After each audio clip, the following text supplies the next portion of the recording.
Hello everyone, I hope you're having a wonderful day. Today we're diving into an inspiring yet suspenseful new chapter. Just when Tieu Lac and the CEO finally celebrate a record harvest, open a brand new warehouse, and launch their first store in the city, the CEO decides it's finally time to fulfill the promise he made to his father lying in the hospital. But as hope begins to shine brighter than ever, will his powerful mother allow him to return and uncover the truth? Or is she already preparing another ruthless trap to stop him? Stay with us until the very end to find out what happens next.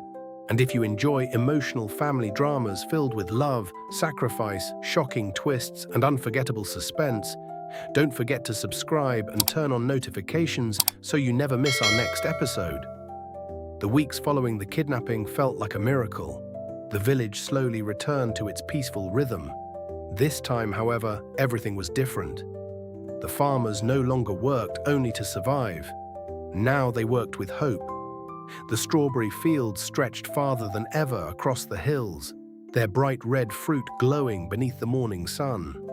Every path that had once been muddy and forgotten was now alive with tractors, motorcycles, and pickup trucks carrying fresh produce.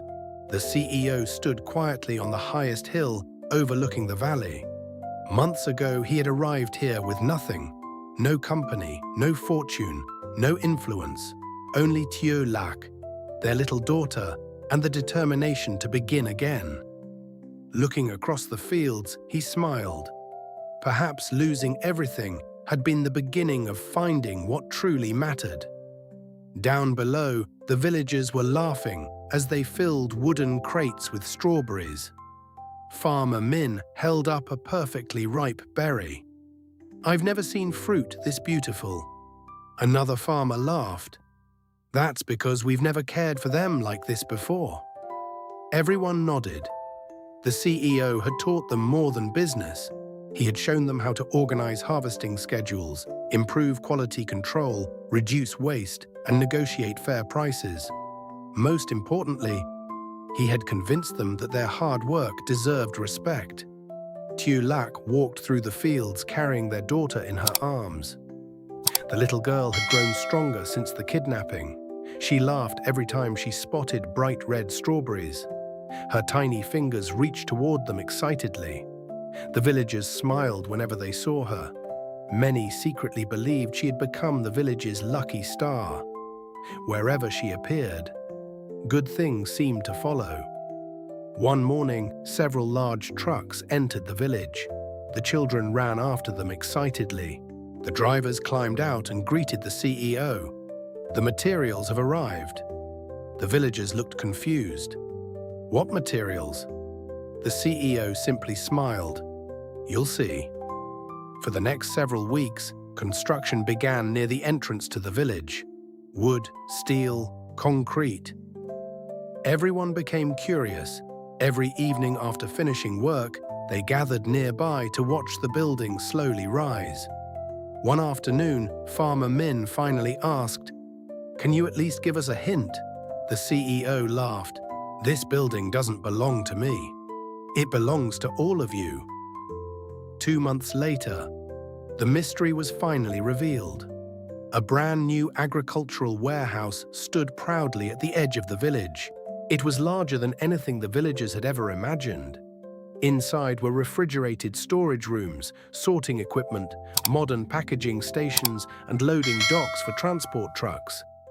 The villagers stood speechless. The CEO walked to the front. "Before, we had to sell everything immediately. If buyers delayed, we lost money. If transportation failed, we lost our harvest." He gently touched one of the cold storage doors. "Now, we decide when to sell. We control our own future." For several seconds, no one spoke. Then applause filled the entire warehouse. Some elderly farmers quietly wiped away tears. They had spent their entire lives struggling against circumstances they couldn't control. Today, for the first time, they felt independent. But the surprises weren't over. 1 week later, The CEO invited several village representatives to travel with him into the city. Tieu Lac sat beside him in the pickup truck. She looked curious. "Where are we going?" The CEO smiled. "To open another door." Several hours later, the vehicle stopped in front of a busy commercial street. The villagers looked around in amazement. Tall buildings, crowded sidewalks, countless customers. Then they noticed a beautiful new storefront decorated with fresh flowers. Above the entrance hung a wooden sign, "Mountain Fresh Market," below the sign, smaller letters, "Directly from our village." Tieu Lac slowly covered her mouth.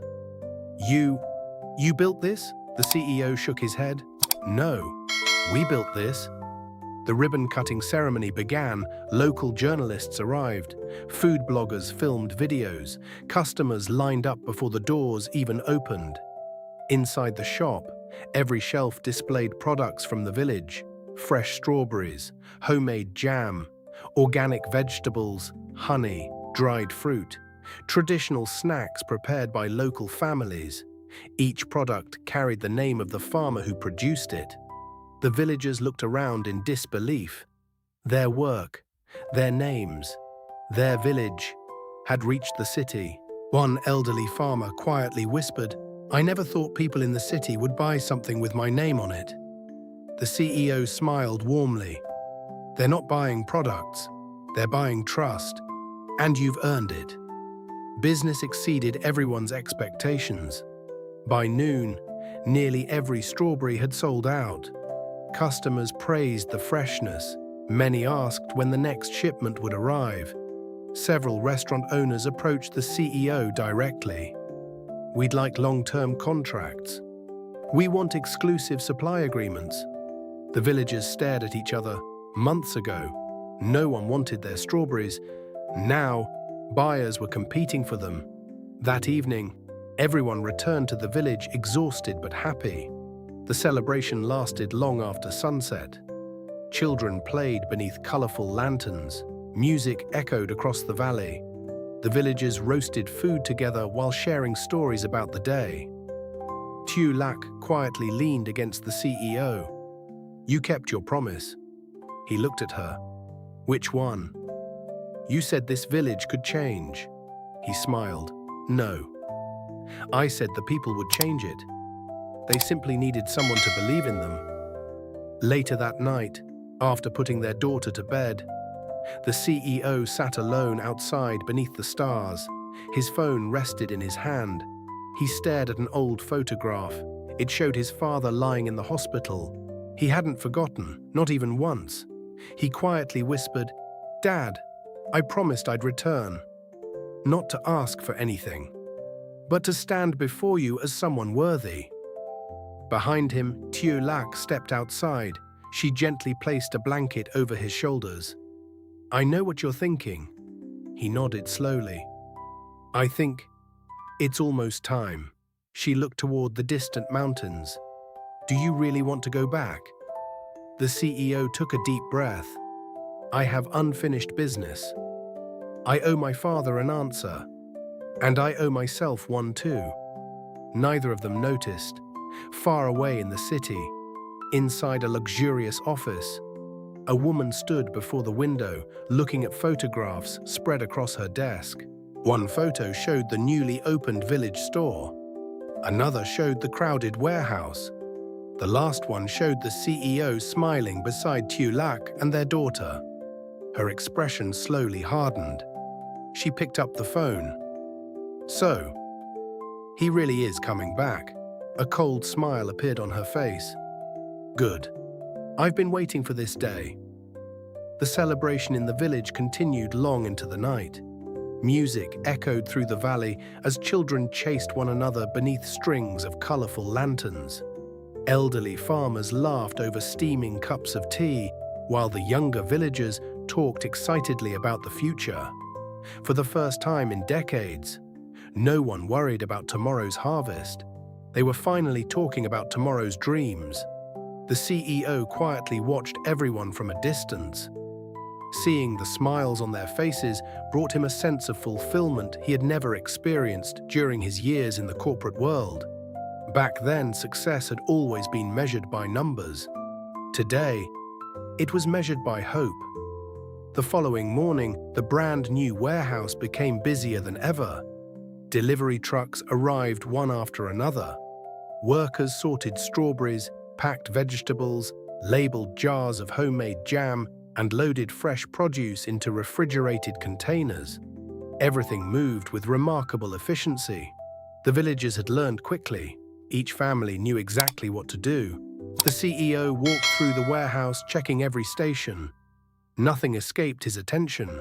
Product quality, packaging, inventory, transportation schedules, even customer feedback from the city store. Farmer Min smiled. "You still inspect everything yourself?" The CEO laughed. "Trust is built one delivery at a time. If we become careless now, we'll lose everything we've worked for." Everyone nodded. His words had become the village's new philosophy. Meanwhile, the city store continued exceeding expectations. Customers returned every day. Some traveled across town just to buy strawberries from the village. Others praised the freshness on social media. Restaurant owners increased their orders. Several supermarket chains even contacted the CEO, hoping to discuss long-term cooperation. The dream that had once seemed impossible was becoming reality. One evening, the village chief gathered everyone together. "I've lived here for more than 60 years. I've seen floods, droughts, failed harvests. But I've never seen our village respected like this." He turned toward the CEO.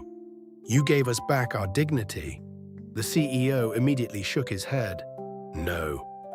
You earned it yourselves. I simply showed you another path." The applause that followed lasted several minutes. Life at home also became warmer. Although they still lived in the same modest house, it now felt filled with laughter. Every evening, Tieu Lac prepared dinner while their daughter toddled around the small courtyard, chasing butterflies. The CEO often returned home carrying fresh flowers instead of expensive gifts. One afternoon, Tieu Lac smiled as she arranged the flowers in an old glass bottle. "You've changed." He looked up. "Really?" She nodded. "The old CEO would have brought diamonds. The man sitting here brings wildflowers." He smiled. "I think these are worth more." She reached across the table and gently held his hand. "I agree." Neither of them missed the luxury they had once known, because they had discovered something wealth could never buy: peace. Several days later, the CEO received a phone call from the hospital.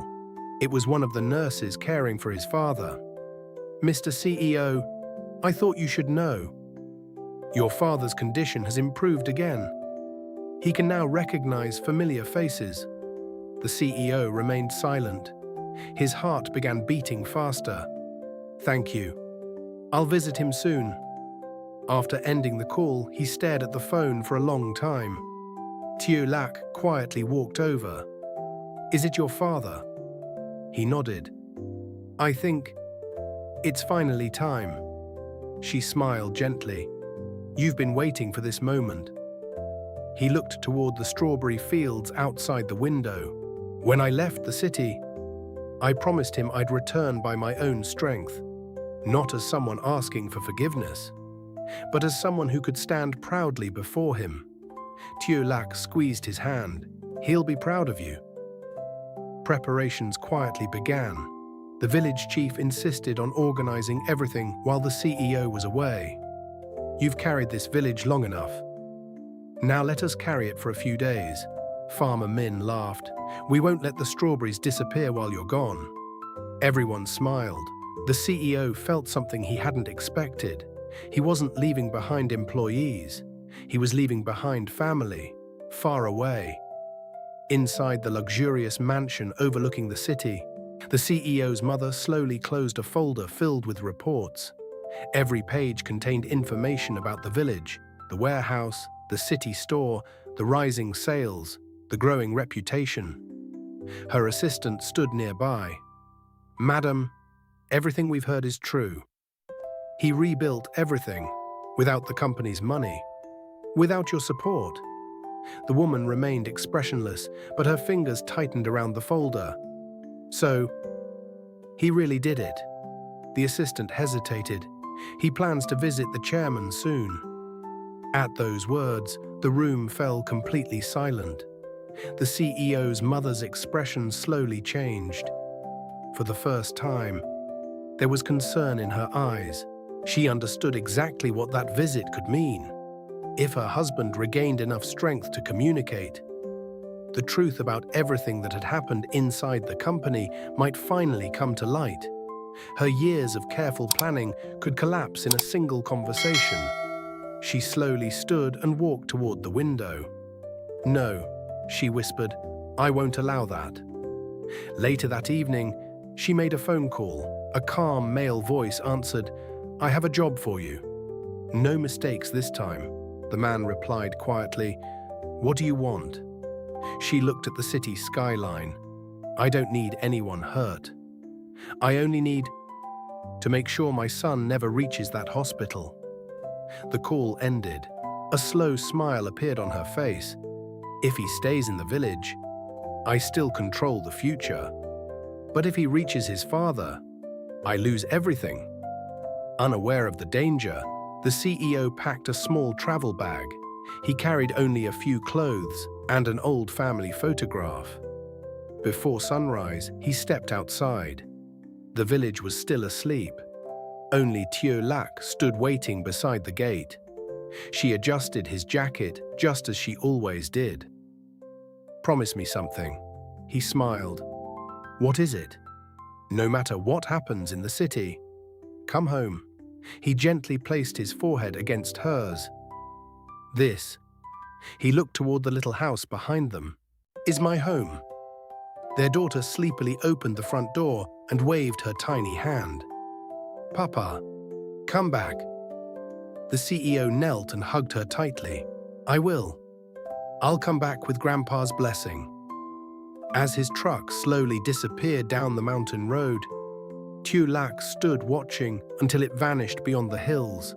She didn't know why, but a strange feeling settled in her heart. Far ahead, beyond the mountains, beyond the peaceful village, someone had already begun laying the next trap.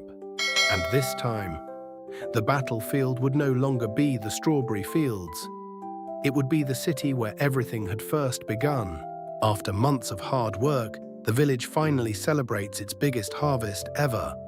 Under the CEO's leadership, a modern warehouse is completed, giving the farmers control over storage and distribution for the first time. Soon after, a new city store opens, proudly selling fresh products from the village and earning praise from customers and business partners alike. The villagers realize they have entered a brand new chapter filled with hope and opportunity. At home, Tieu Lac, the CEO, and their daughter enjoy a peaceful life they once thought impossible. Encouraged by everything they have achieved, the CEO decides it is finally time to fulfill his promise to visit his recovering father in the hospital. However, while he prepares for the journey, his mother secretly learns of his plan and begins arranging another dangerous scheme.